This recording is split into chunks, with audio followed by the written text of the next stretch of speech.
ये कहानी मेरी नेबर की है। हम लोग अमेरिका में रहते थे। वो बहुत ही ज़्यादा हार्ड वर्किंग थी, लेकिन उसके पेरेंट्स ने उसका ख्याल नहीं रखा। जैसे ही वो 18 साल की हुई, उसको ताने देने लगे कि अब तुम हमारे घर से चली जाओ। वो बहुत ज़्यादा डिप्रेस हो गई थी।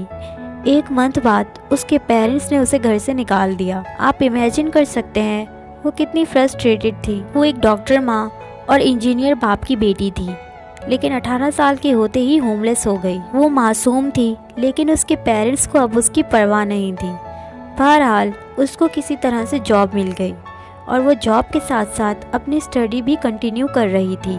उसने जॉब के साथ साथ अपना MBA कंप्लीट कर लिया था। जब तक वो 30 साल की हुई, वो एक सक्सेसफुल और अमीर लड़की बन चुकी थी और उसने खुद से एक वादा किया था कि वो अपनी औलाद के साथ कभी ऐसा नहीं करेगी जो उसके पेरेंट्स ने उसके साथ किया था। उसकी ज़िंदगी बहुत अच्छी गुजर रही थी। फिर एक दिन अचानक से उसको अपनी माँ की खबर मिली कि वो हॉस्पिटल में एडमिट है और डॉक्टर्स ने कहा कि उसकी मदर का हार्ट ट्रांसप्लांट करना होगा। उसका ब्लड ग्रुप O नेगेटिव है और O नेगेटिव का हार्ट फाइंड करना बहुत ही ज़्यादा मुश्किल है। उसके बाबा सुसाइड करने वाले थे। वो अपनी वाइफ से बहुत प्यार करते थे और यहाँ पे कोई चांस नहीं था इतने कम टाइम में O नेगेटिव का हार्ट फाइंड करना। लेकिन अचानक से डॉक्टर्स ने उसकी मदर का ऑपरेशन स्टार्ट कर दिया और डॉक्टर्स ने उसके बाबा से कहा कि घबराने की बात नहीं, अब वो बिल्कुल ठीक है। उसके बाबा अभी तक शॉक थे।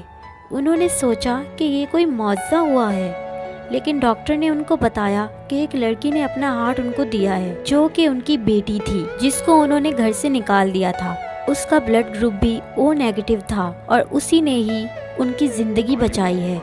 उसके फादर ये बात सुन के शॉक में चले गए और अपने आंसू संभाल नहीं पा रहे थे। बाद में उसकी मदर को हॉस्पिटल से डिस्चार्ज कर दिया गया। उसके फादर और डॉक्टर्स ने उसकी मदर को अभी कुछ नहीं बताया, क्योंकि उनको पूरे रेस्ट की ज़रूरत थी। लेकिन कुछ मंथ्स बाद उन्हें भी पता चल गया कि वो अपनी इस बेटी की वजह से जिंदा है, जिसे उन्होंने अपने हस्बैंड के साथ घर से निकाल दिया था। वो भी ये बात सुनकर रोने लग गई और वो दोनों अपनी खुशियाँ तक भूल चुके थे। लास्ट ईयर मैंने उन दोनों को उसकी कब्र पर देखा था।